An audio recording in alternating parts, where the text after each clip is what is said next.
오전에는 성도의 정체성 이런 이야기했고 결론을 오전에 들었던 내용을 다 까먹어도 괜찮습니다. 제가 한 문장으로 정리할게요. 우리 옆에 있는 분들께 이렇게 한번 고백해 보겠습니다. 하나님이 당신과 함께 계십니다. 시작. 네, 그 사실을 믿고 사는 게 짝퉁이 아니라 진짜 신앙이다. 이렇게 생각하시면 될 것 같고, 이제 우리가 내가 누구인지 알았다면, 하나님이 나와 함께 하신다는 분인지를 알았다면, 이제는 어디를 향해 갈 것인가, 방향성에 대해서 함께 이야기를 나누려고 하는데, 그런 거죠. 이 방향성이라고 하는 것은 내 관심, 내 시간, 내 물질, 나의 에너지가 어느 곳을 향해서 쓰여지고 있는가, 이런 걸 점검한다고 보시면 좋을 것 같아요. 한번 이것들을 이제 점검하기 위해서 제가 몇 가지 좀 질문을 한번 드려볼게요. 여러분, 하나님 모두 다 좋아하시죠? 네, 그런데 하나님이 혹시 편하십니까? 편하신 분도 있고 불편한 분도 계시고. 자, 여러분, 하나님 정말 사랑하시죠? 근데 하나님이랑 혹시 친하십니까? 이것도 앞에 것과는 좀 다른 크기가 있습니다.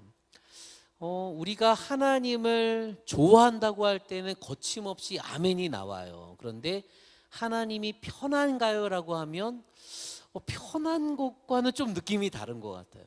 우리가 하나님을 사랑합니까? 하면 다 사랑한다고 합니다. 근데 그 사랑하는 것만큼 내가 하나님과 정말 친한가? 라고 하면 글쎄, 뭔가 하나님은 조금 왠지 친하게 지내기에는 굉장히 지금 어색한 분처럼 느껴지는 것 같습니다. 왜 이런 차이가 있을까? 이제 지금은 소천하셨는데 고 황수관 박사님께서 한번 TV에 나오셔서 그런 이야기를 하셨어요. 영국 문화원에서 조사를 했답니다.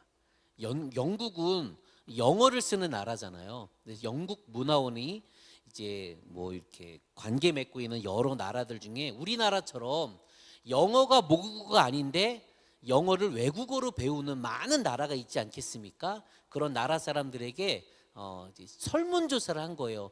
당신이 볼 때의 영어 단어 중에 가장 아름다운 영어 단어는 뭐냐?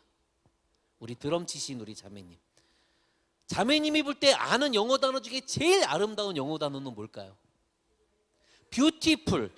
뷰티풀은 제가 갖고 있는 여기 순위에 없어요.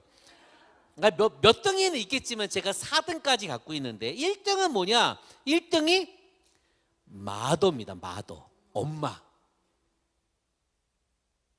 자, 1등이 엄마니까 2등은 아빠면 얼마나 좋겠습니까, 장로님. 네, 2등은 패션이었습니다. 패션, 열정이라는 뜻이래요. 우리나라는 패션 이런 게 2등 안 나올 것 같은데 아무튼 전 세계적으로 한 거니까. 3등이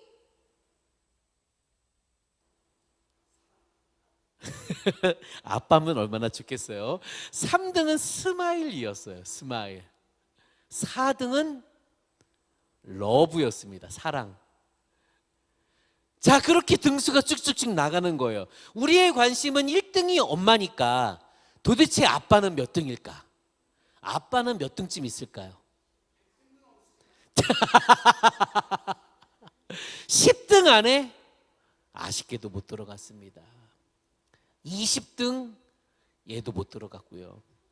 30등 얘도 없었고요.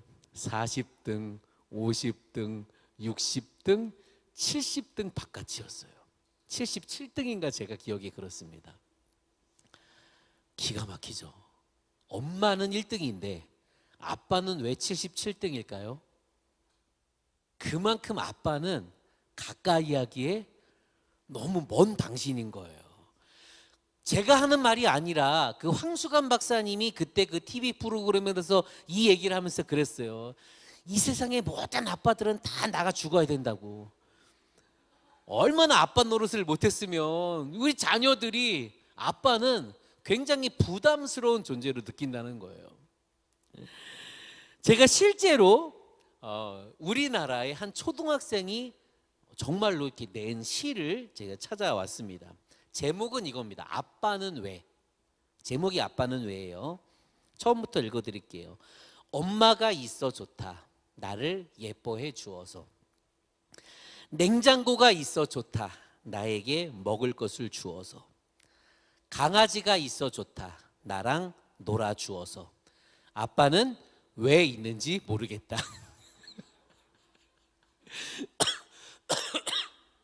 아빠는 왜 있는지 모르겠다. 이게 초등학생들의 관점이에요. 그런데 여기서 정말 중요한 게 있습니다. 우리는 하나님을 뭐라고 부르나요? 아버지라고 부른다는 거예요. 이게 아무것도 아닌 것 같지만 굉장히 중요한 가치관과 세계관입니다. 우리는 하나님을 어떻게 인식하냐? 하나님을 좋아해요. 하나님을 사랑합니다. 그런데 하나님과 친하진 않아요. 하나님이 편하지 않습니다. 우리가 교회를 와야 한다는 건 알아요. 그게 마땅한 것들을 압니다. 그런데 하나님이 왠지 불편하고 어색합니다. 이게 우리의 신앙에 굉장히 큰 걸림돌이 되고 있다는 거예요. 만약 여러분, 우리 이제 지만근 목사님이 여러분 가정신방 같은 걸 하실 거 아니에요. 대신방 같은 거 할 때에. 그렇죠? 여러분들이 어떻게 보통 이렇게 이야기하시나요? 목사님 딱 오시면 목사님 내 집처럼 편하게 계세요. 그럴 때 갑자기 목사님이 그럴까요? 한 다음에 갑자기 거기서 막 양말을 벗고 막 바지를 올리고 막 이렇게 대자로 누워가지고 그러고 계시면은 여러분 뭐라고 하실래요? 미친 거 아니야 이 목사님. 그러지 않겠습니까? 목사님이 오시면 적당히 눈치껏 알아서 그 선을 지켜야 되는데, 아니 내 집처럼 있으라고 했다고 진짜 내 집처럼 있으면 어떡해요? 라고 하는 식으로 우리가 하나님을 바라보는 거예요. 하나님 너무 좋아요. 하나님 사랑합니다. 하나님 최고입니다. 라고 말하지만 하나님이 내 인생에 이 선을 넘지 않았으면 좋겠어요. 적당히 내가 필요로 할 때 나에게 오시지만 내가 조금 부담될 때는 조금 집에 가기 싫고 하늘에 계셨다가 내가 부를 때 잠깐 와서 나 위로 좀 해주시고 이렇게 했으면 좋겠는 거예요. 신방원 목사님처럼. 우리가 아버지라고 하나님을 부른다는 사실이 바로 이러한 개념이 있다는 겁니다. 어떻습니까? 하나님을 사랑하고 좋아하지만 적당한 거리를 유지해야만 하는 불편하고 어색한 관계, 이게 솔직한 우리의 신앙은 아닙니까? 그리고 이게 진짜 믿음일까요? 우리가 이런 것들을 이제 따져봐야죠. 제가 이제 여기 우리 자매님은 했으니까 그 뒷줄부터 이제 제가 한번 하나씩 여쭤볼게요. 우리 찬양 인도하신 형제님, 요즘 서울에 가도 이렇게 키보드 치면서 찬양 인도하기가 쉽지가 않은데 음성중앙교회 수준이 네, 좋습니다. 네. 제가 이제 한 명씩 물어볼 건데, 하나님은 네모다. 네이버 이거 있죠? 그거 네모다. 거기다 넣는 거예요. 하나님은 뭐뭐다. 뭐 아무튼 자, 샘플을 제가 이야기해 볼게요. 하나님은 선한 목자다. 뭐 이런 식으로. 근데 이제 쭉 갈 건데 앞에 사람이 한 걸 말하면 안 됩니다. 그러니까 형제님이 좋은 거예요. 자, 생각나는 거죠. 시작. 하나님은 뭐라고요? God.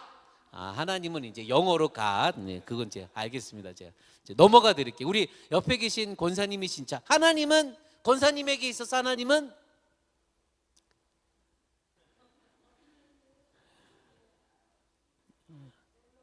엘로힘. 야, 나의 힘이신 네, 엘로힘, 나의 하나님. 자, 장모님, 하나님은 나의 전부다. 좋습니다. 네. 이렇게 계속 가고 싶지만 이제 상처를 받으실 것 같아서 원래는 끝까지 가야 되는데, 제가 이제 이거를 이제 보통 강의 같은 데 가면 끝까지 한번 물어봐요. 그러면 한 10분 정도 조금 대답을 합니다. 하나님은 나의 사랑이십니다. 선한 목자이십니다. 토기장이십니다. 반석이십니다. 능력이십니다. 뭐 하다가 이제 말할 게 없어져. 그러면 그 다음부터 갑자기 다크서클이 막 내려옵니다. 심각하게. 그리고 저쪽 뒤에 계신 분들은 막 두려워 떨어요. 막 나가시는 분도 있고 막 그래요. 내가 그거 하려고 그랬는데 막 아파서 했다는 거죠. 왜 이런 일들이 일어나냐? 우리가 신앙생활 막 10년, 20년, 30년, 40년 하고 성경을 밤낮 읽어도 왜 하나님이 당신에게 어떤 분입니까? 라고 하면은 손에 꼽을 만큼 대답한 다음에 하나님이 누구지? 왜 말할 게 없을까? 이유가 간단합니다. 하나님을 지식과 정보로만 알고 그냥 진짜 만난 적이 별로 없는 거예요. 내가 하나님을 지만금 목사님이 설교한 하나님은 많이 들어봤어. 근데 진짜 내가 만난 하나님, 내가 경험한 하나님, 여러분이 진짜 경험하고 만난 것들은 그게 기억이 날까요, 안 날까요? 기억이 나죠. 제가 이번 주 이제 휴가거든요, 사실. 그래가지고 여기 올 수 있었던 건데, 휴가를 맞아서 지난 월요일부터 목요일까지 일본에 여행을 갔다 왔어요. 난생 처음으로 저희 가족, 제가 이제 아이들이 둘이 있는데 아이들 다 같이 해외를 처음 가본 거예요. 삿포로를 갔는데, 삿포로. 이야, 삿포로에 갔더니 일본 라멘, 삿포로 라멘, 된장 라멘. 이야, 드셔보셨나요 혹시? 진짜 국물이, 제가 이렇게 말할 수 있는 건 먹어봤으니까 말할 수 있는 거예요. 안 먹어봤으면 글쎄 뭐 삿포로 라면이 유명하다고는 하는데 그게 뭔 맛인지 뭐 된장을 어떻게 놓는지 알 방법이 없죠. 근데 먹어봤으니까 아는 거죠. 그러니까 이거는 지식과 정보로 아는 것과는 다른 겁니다. 그러니까 여러분, 우리가 하나님을 안다는 게 그런 거예요. 하나님을 안다고 하고 우리가 교회를 다닌다고 말하지만 대부분은 어떻게 하냐? 하나님을 그냥 지식과 정보 아는 것으로 그쳐요. 지만금 목사님이 설교하실 때 그렇구나, 그런 것도 있구나라고 한 다음에 집에 돌아가면 금세 설교가 설교가 기억이 안 나. 집에 가면이 아니라 저 문을 나서는 순간 기억이 안 나. 이게 우리의 한계예요. 왜? 그 하나님은 내 하나님이 아니라 지 목사님의 하나님이거든요. 근데 여러분, 우리가 신앙생활할 때 기억할 게 있습니다. 남의 하나님 백날 들어봤자 이건 내 하나님이 될 수가 없어요. 그건 지식과 정보로 아는 것이기 때문입니다. 정말 우리가 욕심을 내야 될 것이 있는데 그건 바로 뭔가 하면 내가 하나님을 만나길 원합니다. 나의 하나님으로. 그 마음으로 하나님을 향해 달려갈 수 있어야 한다는 겁니다. 하나님을 모르니까 적당히 지식과 정보 아는 것으로 나 왜 이래? 성경 30독 했어. 나 권사야, 나 장로야. 이렇게 말하는 것으로 끝납니다. 근데 실제로는 만난 적이 없어요. 실제로 만난 적이 없으니까 정작 필요할 때 능력이 안 돼. 내 거가 안 돼. 아는 것 같지만 아는 척만 했을 뿐이고 실제로는 그게 내 힘과 내 능력이 안 되는 거예요. J.B. 필립스 목사라는 분이 쓴 책이 있습니다. 제목이 너무너무 재밌어요. 당신의 하나님은 너무 작다라는 제목입니다. 당신의 하나님은 너무 작다. 여러분 어떻습니까? 하나님이 진짜 작은 걸까요? 아니죠. 하나님은 얼마나 큰 분입니까? 우주를 창조하신 분인데 얼마나 광대하신 분이에요. 여러분, 지금도 우주가 팽창하고 있잖아요. 우주가 지금도 팽창하고 있는데 그 팽창하고 있는 우주를 하나님이 만드셨대요. 그러니까 하나님이 얼마나 큰 분입니까? 짐작할 수 없을 만큼 큰 분인데 우리가 알고 있는 하나님은 요만큼 작다는 거예요. 이게 무슨 말이냐? 그러니까 우리가 문제를 만날 때마다 문제가 너무 커 보여가지고 하나님 어떡해요? 큰일 났어요.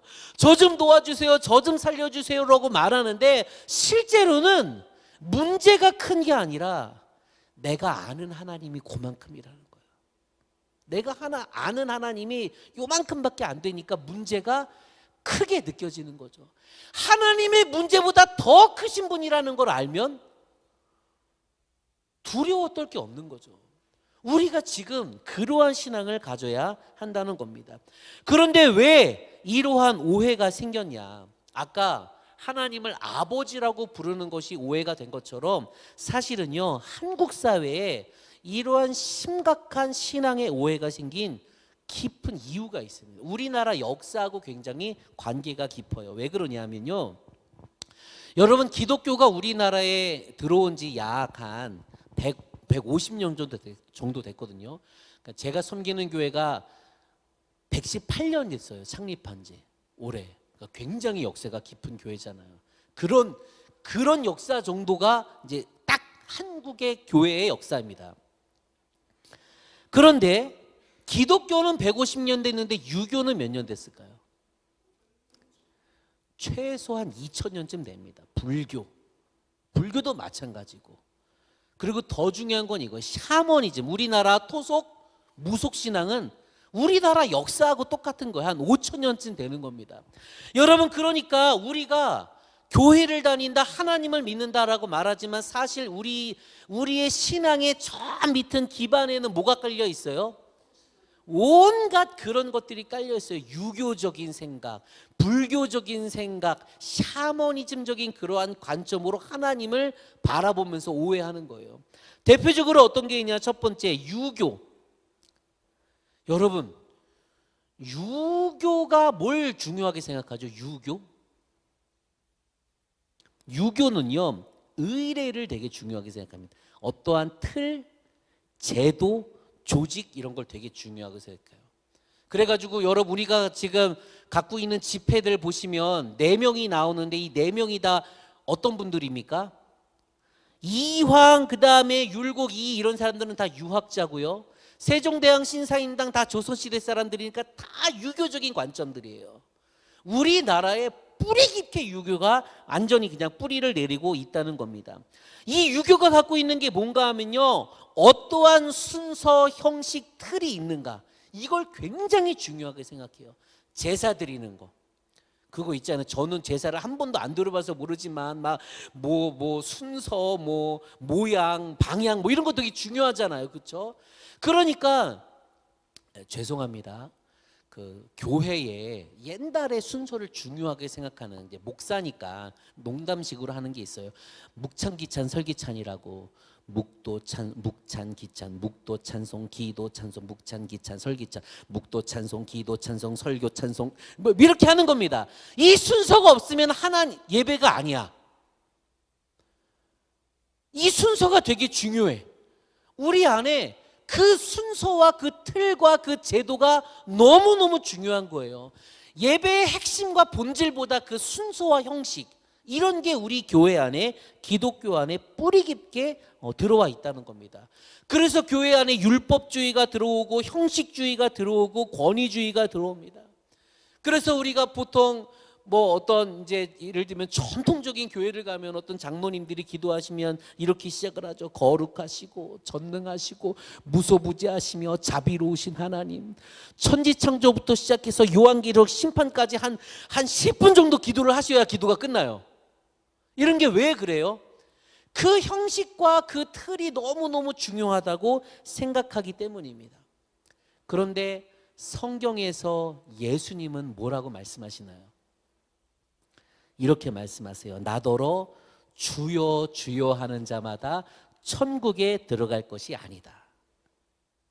그 틀과 그 제도가 구원이 아니라는 거예요. 근데 우리는 거기에 얽매여 있는 것은 아닐까? 돌아봐야 되는 거죠. 여러분, 불교는 어떻습니까? 불교 우리나라에 얼마나 큰 영향을 미쳤습니까? 여러분들 중에서 절을 한 번도 안 다녀보신 분도 우리는 불교의 영향력 안에 살고 있다는 것은 인정해야 돼요. 여러분, 불교에서 제일 중요한 게 뭔지 아세요 혹시? 불교에서 제일 중요한 거, 불교는 구원을 어떻게 받죠? 네, 윤회사상이라고 해서 내가 행함으로 말미암아, 쉽게 말하면 착하게 살아서 다음 생애에 더 좋은 어떤 그 존재로 태어나는 겁니다. 그래서 선을 쌓는 게 되게 중요해요. 행동을 하는 게 정말 중요합니다. 그러니까 여러분, 이런 거 있죠. 108배, 3000배, 오체투지, 이런 게 다 뭐예요? 내 몸을 극도로 고통스럽게 하는 거예요. 그 행동을 통해서 뭔가 하늘이, 그 부처님이 지금 감동할 수 있도록 그렇게 선을 쌓는 겁니다. 그러니 이러한 영향력이 교회 안에 그대로 들어왔을까요? 안 들어왔을까요? 그대로 들어와요. 그래서 이왕 금식할 거면 한 끼보다는 하루를 금식하는 게 더 좋은 것 같고, 하루보다는 3일을 금식하는 게 더 기도빨이 좋을 것 같고, 3일보다는 일주일을 금식해야 뭔가 그래도 응답받을 것 같고, 일주일보다는 40일을 해야 그래도 능력 있는 뭔가가 나올 것 같은 그러한 마음. 옛날에 많은 목사님들이 그렇게 40일 금식 기도하다가 몸 상하시고 돌아가시고 진짜 그랬거든요. 왠지 그렇게 해야 될 것 같은 그 당시의 분위기였어요. 이게 다 어디서 나오냐? 사실 하나도 성경적인 내용이 아닌 거예요. 그냥 누가 더 오래 하는 게, 그러니까 이왕 기도할 바에야 오래 하는 기도가 더 좋지 않을까라는 막연한 생각이 있는 겁니다. 이제 제가 아까도 이야기했지만 충청북도 보은에서 여기 가깝잖아요, 그렇죠? 옆 동네잖아요. 첫 목회를 했어요. 당시에 아주 어린 아이였으니까 27살 이제 목회를 하러 갔는데, 저희 부모님이, 서울에 사시는 저희 부모님이, 어머니께서 이제 내려오셨습니다. 어떻게 목회하는지 이제 구경도 할 겸 내려오셔서 다음 날 아침 새벽 기도가 됐어요. 아까 이야기했지만 오전에 그 한 분 권사님은 설교가 끝나자마자 이제 마을 사람들이 알면 안 되니까 빨리 집에 가시는 분이었고, 이장님은 뭐 잠깐 앉았다가 가시는 분이니까 보통 새벽 기도를 해도 앉아서 기도하는 건 저 혼자였어요. 이제 설교 끝난 다음에 마무리해서 기도하는 거는, 그럼 저는 이제 앉아서 기도하다가 뭐 좀 졸리면 졸다가 뭐 그러고 좀 충분히 했다 싶으면 이제 혼자 이제 올라가서 좀 쉬고 이렇게 하는 거였거든요. 근데 이제 어머니가 앉아 계시니까 야, 이게 좀 또 느낌이 다른 거예요. 그래서 이제 그날도 새벽 예배 설교를 하고 처음 어머니 앞에서 설교를 한 거죠. 그리고 저는 딱 설교를 끝난 다음에 이제 담임 전도사로서 우리 어머니가 권사님이신데 우리 권사님에게 뭔가 그래도 내가 얼마나 신실하게 목회를 하고 있는지 보여줘야겠다라는 마음으로 평소와 달리 뒤를 돌아서 무릎을 꿇고 기도를 하게 된 거예요. 평소에는 제가 그냥 양반다리로 기도했는데 그날따라 왠지 우리 어머니가 지켜보신다니까 무릎을 꿇어야 될 것 같은 그런 마음이 들었어요. 무릎을 꿇고 기도하는데 이게 평소에 무릎을 꿇지 않고 기도하다가 무릎을 꿇고 기도하니까 어떻게 됐을까요? 난리가 난 거예요. 어떡하지? 내 다리 어떻게? 그런데 저기서 기도하시는 저희 어머니는 이 아들이 얼마나 고통스러운지를 알까요? 모를까요? 몰라요. 우리 어머니는 그냥 아들의 그 뒷모습 등만 보면서 하염없이 눈물을 흘리며 더 기도하시는 거예요. 그리고 저는 계속 생각하는 거죠. 빨리 우리 어머니가 일어나셨으면 좋겠다. 아들이 얼마나 힘든지 알았으면 빨리 일어나시지. 근데 어머니는 또 아들이 기도하는데 내가 어떻게 먼저 일어날 수 있을까 이제 막 그러면서 마치 기도 배틀이 일어나는 거예요. 그냥 그날 아침에 새벽에. 왜 이런 일이 일어날까? 더 오래 하는 기도가 마치 좋은 기도처럼 우리는 착각하기 때문입니다. 여러분 생각해 보세요. 우리가 신앙의 행위로 다른 종교를 이길 수 있을 것 같습니까? 저는 절대 동의 안 합니다. 제가 군대를 1군 사령부 군악대를 나왔어요. 드럼. 저는 드럼을 좀 어릴 때부터 쳐가지고 1군 사령부 군악대를 들어갔는데 여기 강원도 원주에 있거든요. 그리고 1군 사령부가 쉽게 말하면 남자분들은 아시겠지만 이 강원도 휴전선 아무튼 그 철책 그쪽을 이제 다 방어하는 곳이잖아요. 그래서 그랬는지 제가 이제 그 군대를 갔을 때 이런 일이 있었습니다. 제 동기가 절을 다니는데 제가 야, 너 한번 교회 좀 와봐라. 그랬더니 이 친구가 그러는 거예요. 그러면 내가 교회를 한번 따라가 줄 테니까 너도 절에 와봐. 저한테 그러는 거예요. 제가 신학생인데. 그래가지고 약간 절에 한 번도 안 가봤는데 한 번도 저는 절에서 어떻게 예배를 드리는지 본 적이 없으니까 이 기회에 한번 가볼까? 이런 마음으로 오케이. 그래서 이제 거래를 했어요. 한 번은 제가 주일에 그 친구를 데리고 이제 교회를 갔고, 제가 주일을 빼먹고 갈 수는 없어서 수요일 날 그 친구를 따라서 절을 한번 가본 거예요. 근데 제가 가는 날이 장날이라고 그날 그 절을 갔더니 그날이 무슨 날이었냐면요. 왜 그 스님들께 돌아가시면 태워서 사리가 나오잖아요. 근데 여러분 그거 아십니까? 석가모니에 사리가 있는 거? 석가모니도 사리가 있었을 거 아니에요. 그냥 좀 고개를 좀 끄덕여 주세요. 우리 충청도 분들이지만. 자, 석가모니도 사리가 나왔습니다. 그리고 그 석가모니의 사리가 실제 있어요. 근데 그게 아마 어디 한 군데 보관하는 건 아니고 전 세계를 돌아다니면서 그걸 모시고 이렇게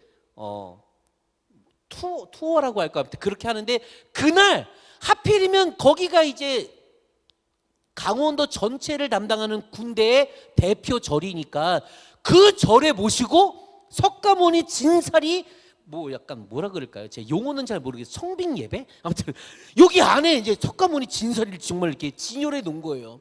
그리고 제가 갔더니 정말 그 불교인들이, 야, 들어갈 때부터 나올 때까지 1시간 정도 거기 앉아 있었는데 한 번도 안 쉬고 정말 몇 번을 하는지 아마. 제가 그걸 보면서 난 저렇게 못한다. 나 하나님 여기 앞에 계시다고 하나님 보고 3,000번 여기 절하라고 하면 내가 할 수 있을까? 그렇게 안 되겠네. 제가 그때 알았어요. 열심으로는 이기는 게 아니구나. 열심으로 이기는 게 아니구나. 이거는 본질로 이기는 거구나, 신앙은.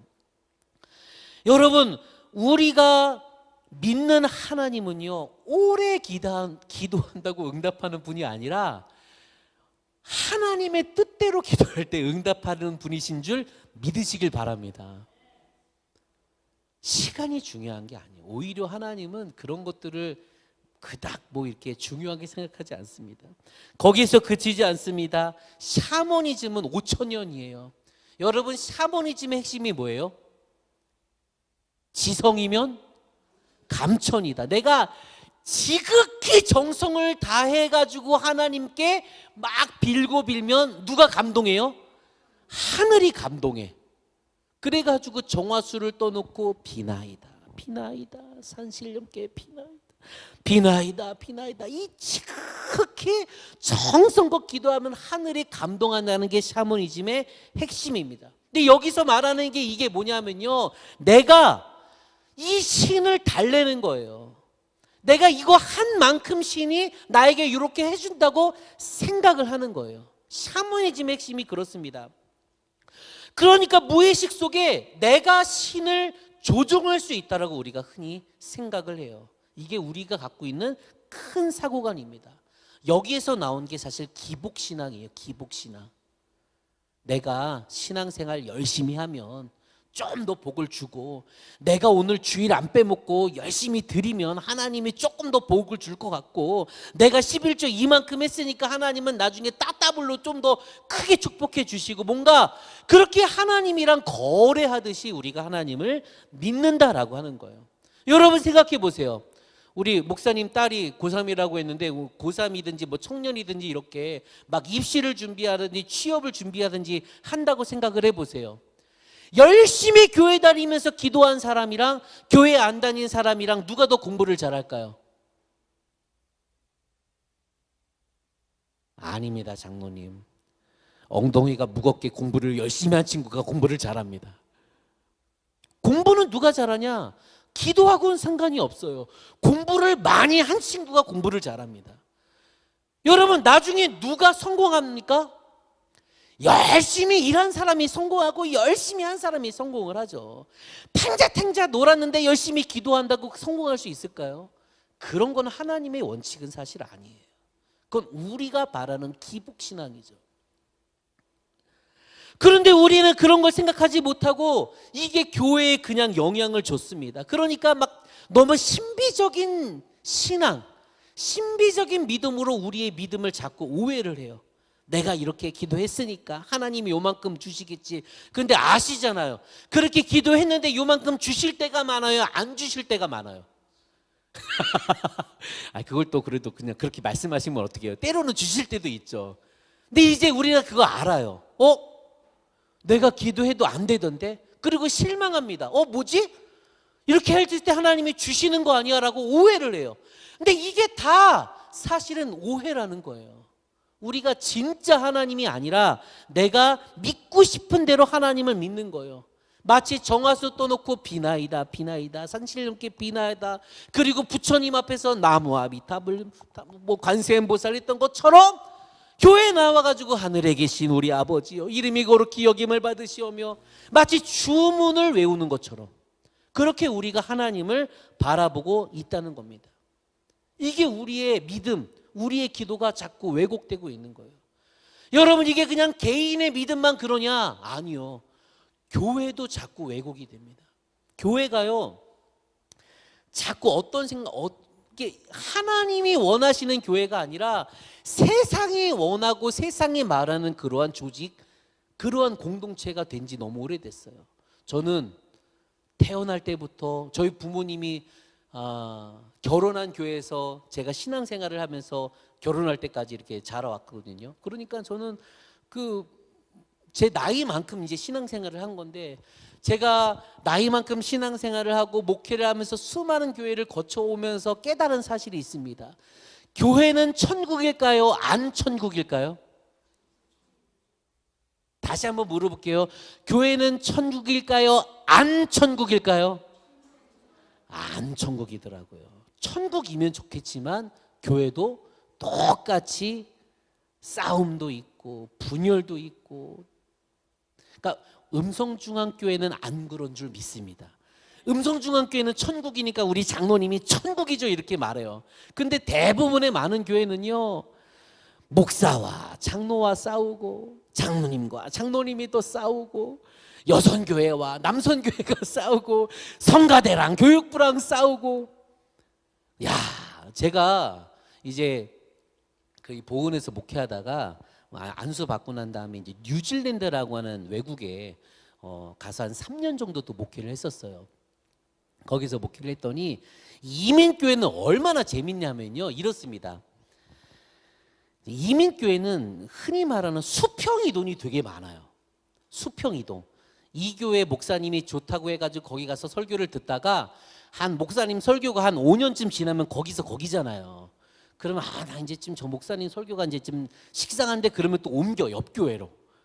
그리고 또 여기 있다가 또 재미없으면 또 옮기고. 그런 게 이민교회는 애초부터 여기가 내 교회 그런 게 없어요. 왜냐면 나라를 버렸다기보다는 나라를 떠나온 사람이잖아요. 그러니까 뭔가를 떠나는 게 그닥 불편하지가 않은 사람이에요. 그러니까 이민교회는 수평이동이 되게 많습니다. 근데 제가 있었던 교회도 비슷해요. 한 성도님이 한 200분 정도 모여서 예배를 드리는 교회였는데, 저는 이제 부목사였고, 어떤 현상이 일어나냐면요, 이런 겁니다. A라는 교회에서 온 사람과 B라는 교회에서 온 사람들끼리 A 그룹파, B 그룹파가 서로 싸워. 우리 교회에 와서. 아니, 저는 정말 이해가 안 되니까, 이게 왜 그러지 저 사람들이? 너무너무 신기해, 이민교회가. 그리고 이런 일이 있었습니다. 제가 이제 저희 교회가 그때 좀 막 성장하는 그런 상황이었어요. 그리고 저희는 이제 저희 교회 자체적인 건물이 없고 현지인 교회가 오래되니까 이제 다 나이가 드시고 교회 운영이 안 되고, 그러니까 그 사람들은 원래 주인은 주일날 딱 한 번 11시에 여기 모여서 예배를 드리고, 그 다 할머니 할아버지들만. 그 다음에는 이제 저희가 나머지 새벽 예배, 수요 예배, 금요 예배, 주일날 오후에 주일 예배를 오후에 드렸는데, 그렇게 예배를 웬만한 걸 다 드리는 거예요. 그런데 이제 한 200명쯤 모이니까 이 공간이 조금 좁은 거예요. 그래가지고 야, 우리 요 교회 건물 옆에 강당도 있었는데 그것까지 빌리자. 그래가지고 그 현지인 교회 리더십들이랑 저희랑 미팅을 했습니다. 우리가 이렇게 교회가 잘 성장하고 있으니까 당신의 옆에 있는 강당까지 우리가 완전히 좀 빌려서 사용했으면 좋겠다 라고 하니까 그 뉴질랜드 현지인 교회 리더십들이 뭐라고 했을까요? 올커니가 좋다고, 그거 가뜩이나 노는 공간인데 너희들 빨리 돈 내고 쓰라고 하지 않고 그렇게 하지 말라는 거예요. 근데 이 말이 되게 재미있었습니다.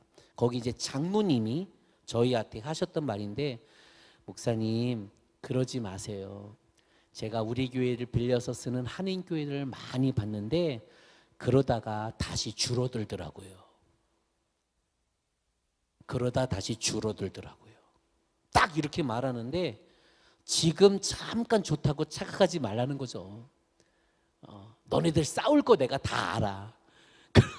너네 그리고 쪼개질 거 다 알아. 너무너무 냉소적으로 그렇게 말하는데 제가 굉장히 충격을 받았습니다.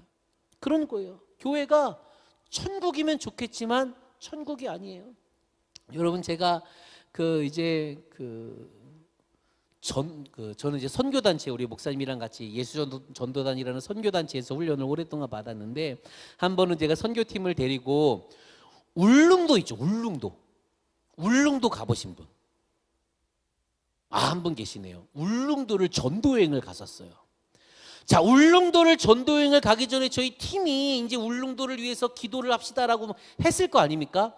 막 열심히 기도하면서 그때 어떤 마음의 감동이 있었을까요?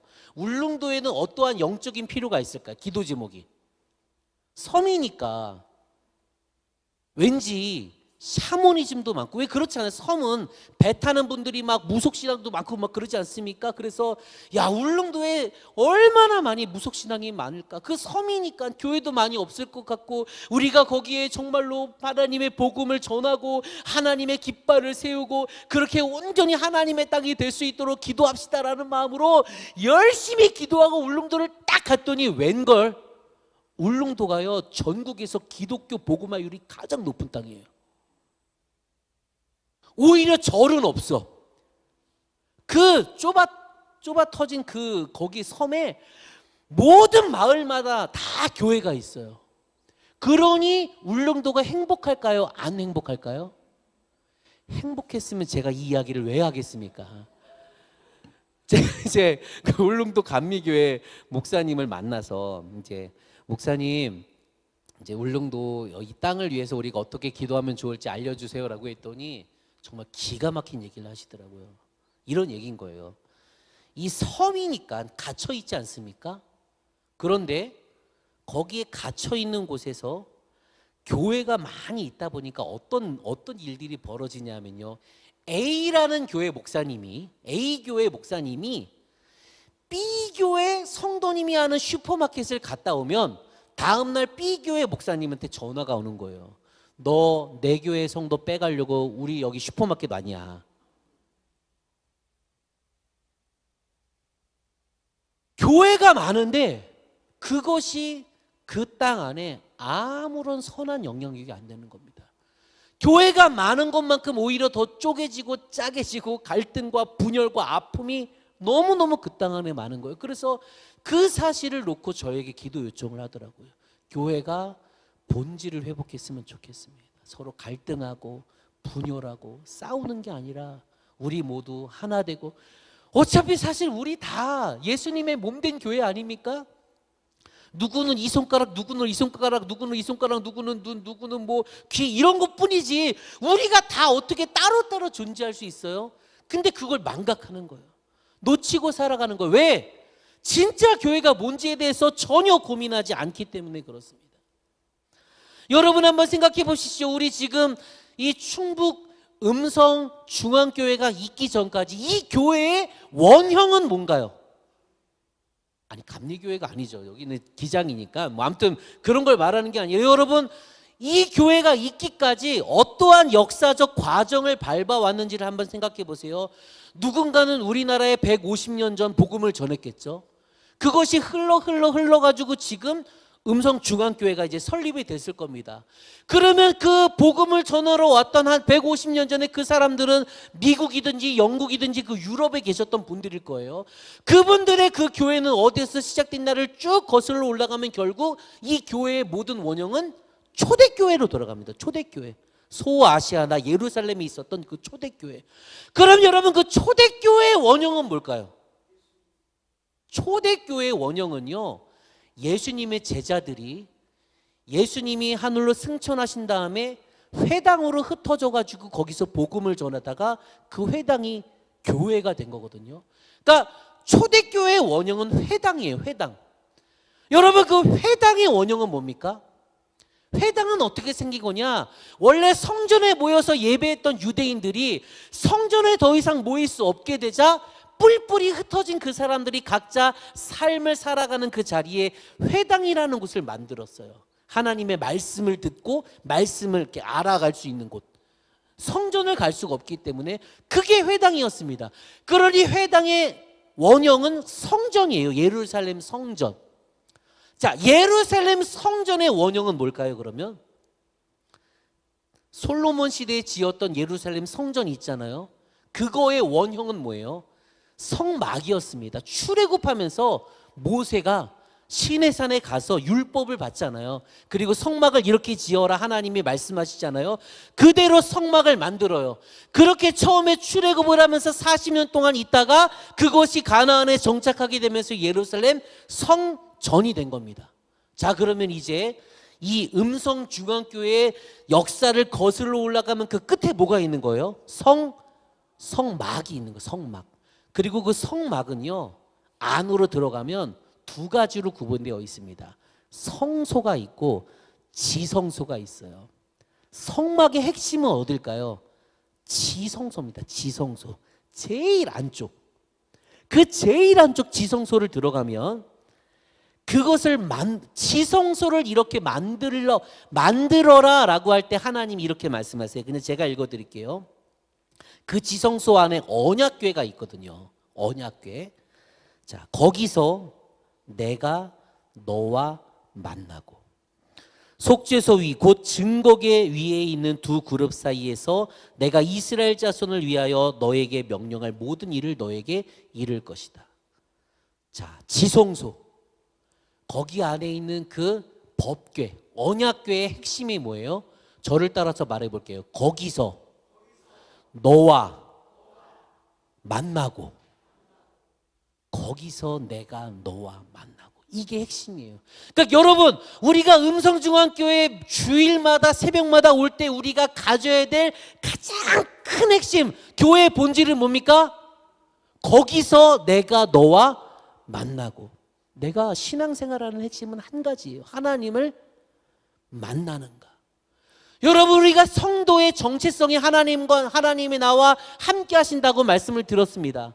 그러니 하나님이 어디든지 함께 하시니까 집에서도 함께 하시고 놀러가도 함께 하시고 일할 때도 함께 하시고 공부할 때도 함께 하시고, 그러니까 하나님을 굳이 찾지 않아도 되겠다라고 생각하면 큰일이에요. 이게 오산입니다.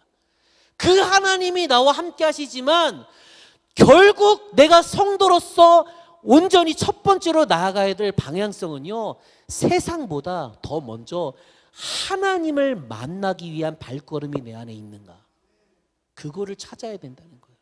거기서 내가 너와 만나고. 여러분, 교회 오실 때마다 그 기대가 있어야 돼요.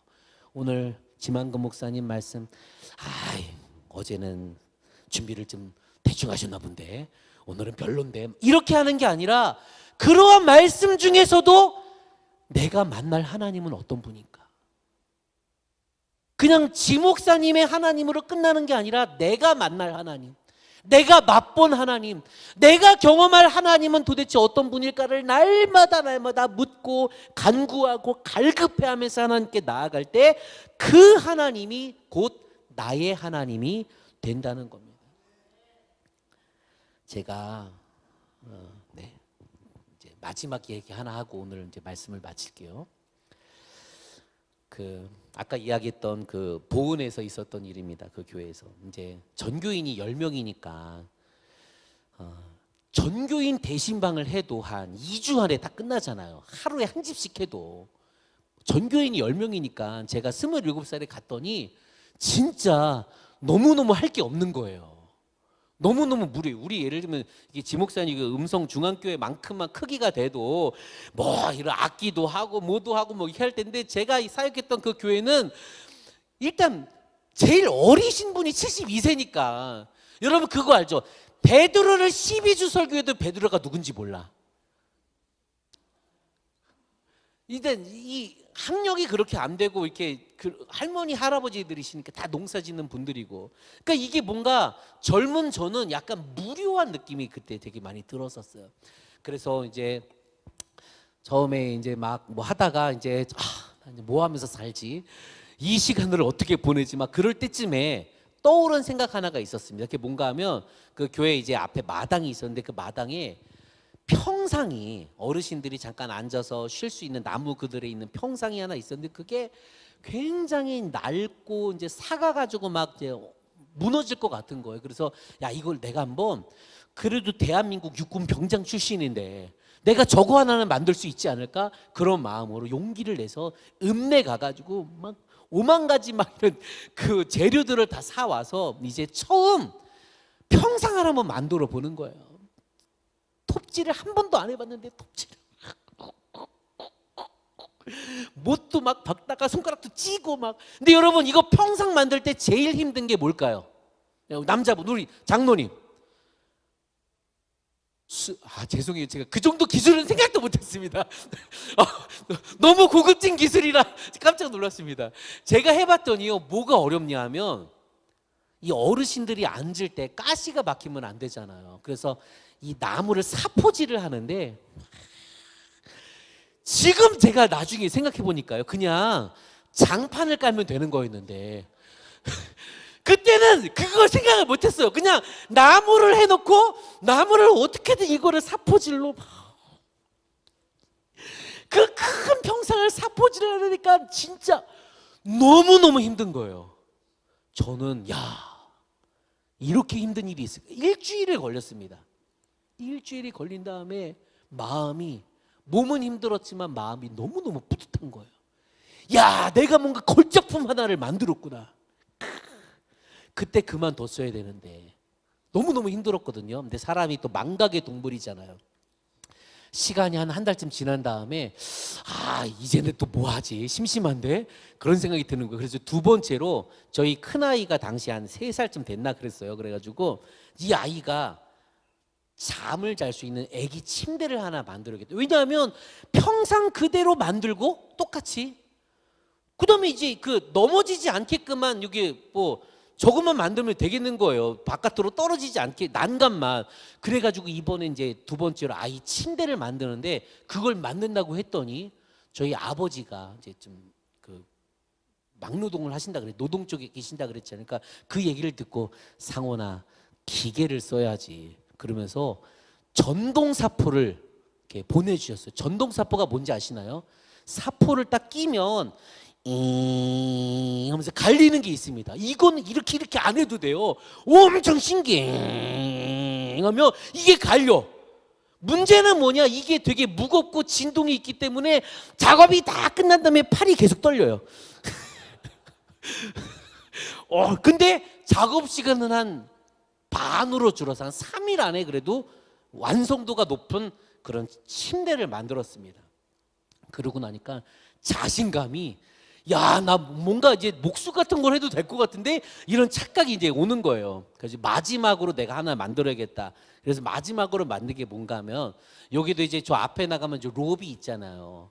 근데 당시 이제 저희 교회는 신발을 벗고 이 본당 안에 들어오는 거였고 저 앞에 그 로비가 성도님들이 할머니 할아버지들이 이제 허리가 굽으셨는데 신발을 벗고 신을 때마다 뭔가 거기에 앉아서 그것을 하실 수 있는 장의자가 하나 있으면 좋겠다 이런 마음이 있었어요. 그래서 내가 저 장의자를 또 기가 막히게 하나 만들어야지 이런 마음으로 또 읍내 가서 재료를 잔뜩 싸와가지고 이제 톱질을 먼저 시작하려고 딱 하는데 길을 지나가던 저희 교회 바로 옆집 아저씨가, 옆집 아저씨니까 평소에 인사도 하고 그렇게 지냈는데 이 아저씨가 이렇게 빼꼼 보더니 전사님 뭐 하세요? 그래서 이러저러 해서 어르신들이 이렇게 좀 잠깐 앉아서 신발도 신고 벗고 할 수 있는 장의자 하나를 만들어 드리려고요. 그랬더니 그럼 잠깐 기다리세요 그러는 거예요.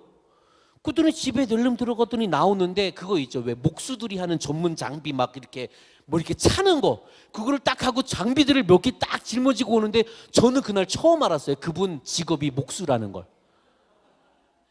그래서 저는 그분이 농사 짓는 분인 줄 알았는데 농사가 부업이고 본업이 이제 목수신 거예요.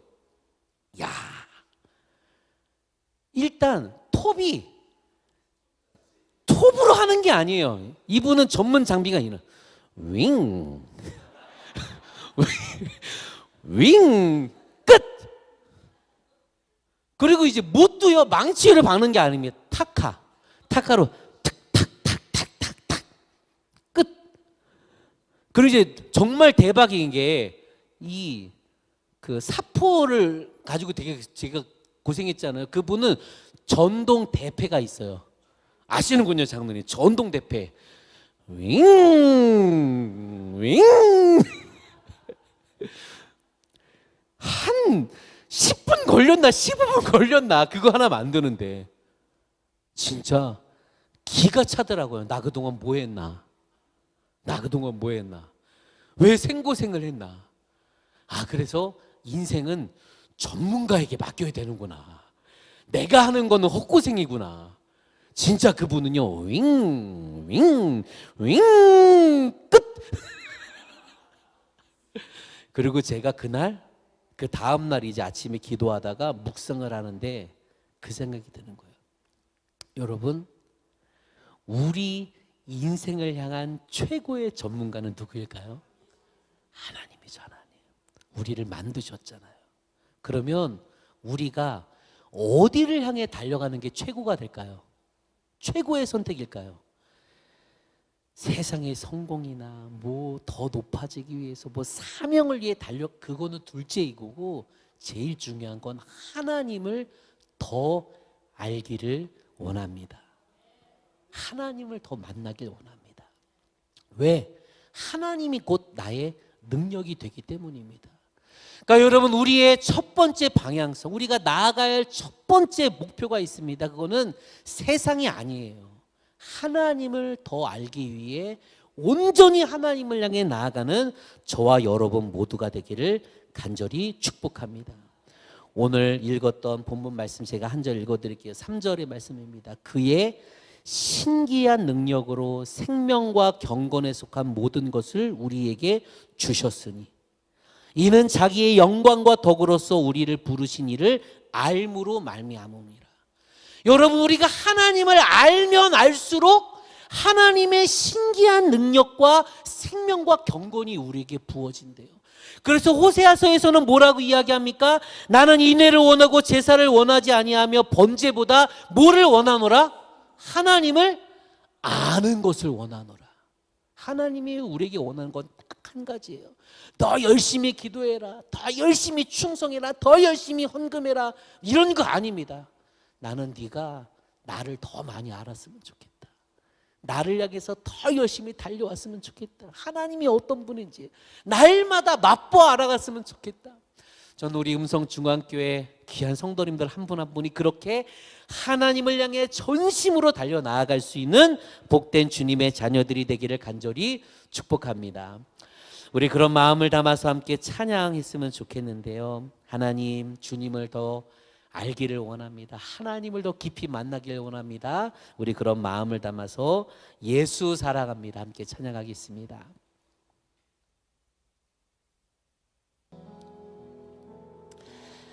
아무것도 두려워 말라. 내가 너와 함께함이라. 놀라지 말라. 내가 너의 하나님이 됨이라. 내가 너를 나의 의로운 오른손으로 붙들어 주리라 말씀하시는 하나님. 하나님은 그렇게 약속하시고 계시지만 우리는 그 하나님이 믿겨지지 않아서, 그 하나님을 만난 적이 없어서 우리의 눈앞에 펼쳐진 자그마한 문제 앞에서도 늘 두려워하고 늘 낙심하고 늘 절망하고 살았던 것은 아닌지 다시 한번 오늘 말씀을 통해 우리의 믿음을 점검해 봅니다.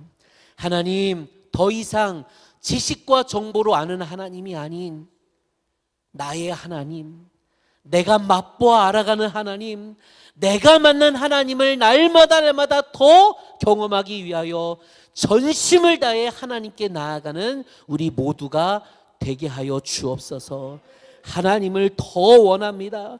주를 향한 우리의 마음 안에 갈급함을 주님 기억하여 주셔서 그 갈급함 속에 생수의 강과 같은 하나님의 놀라운 은혜와 사랑을 가득 부어주셔서 더 이상 우리의 인생 속에 나의 힘과 나의 최선과 나의 노력으로 살아가는 인생이 아니라 오직 나를 위해 일하시는 하나님의 능력으로 살아가는 귀하고 복된 믿음의 인생이 되게 하여 주옵소서. 그렇게 함께 하실 주님을 찬양하며 예수님의 이름으로 간절히 기도합니다. 아멘.